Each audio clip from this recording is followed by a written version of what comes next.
So this is the entrance of the current Lord's Cupboard. Very few parking spaces, so we're looking forward to having our own little parking lot at the new building.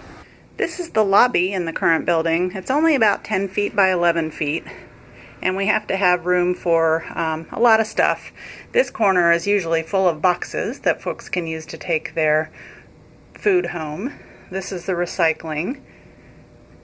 Some bags that folks can use, and then a table that they can use to bag up their groceries on. Here is the current coordinator's office. Again, pretty crowded, not much room. And actually, in times when we have really big donations of food, the overflow tends to make its way in here, so that makes it even smaller, which is a good problem to have. This is the volunteers' work area.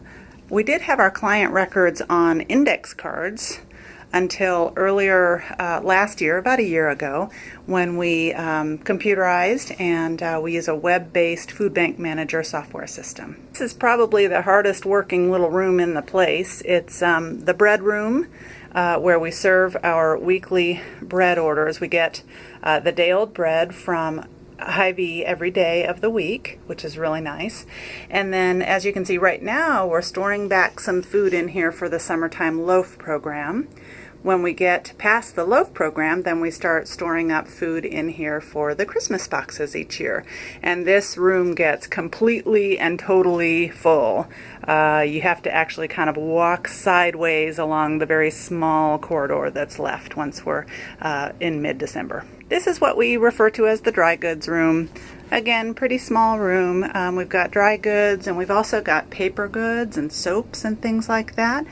A lot of people don't know that we do accept donations of paper goods, soaps, toothpaste, things like that.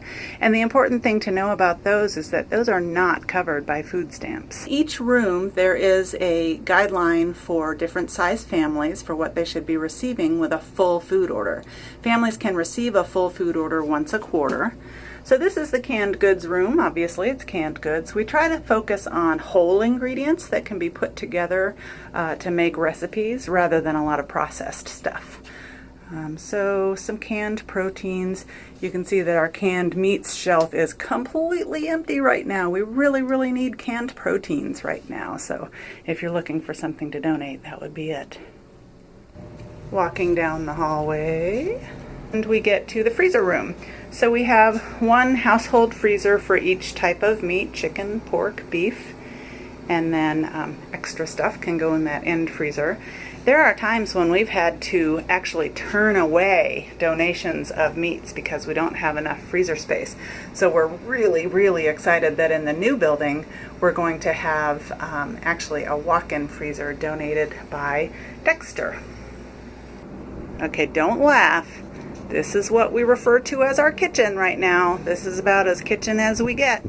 This is where we divide larger sacks of flour, sugar, beans, rice into smaller quantities for smaller families.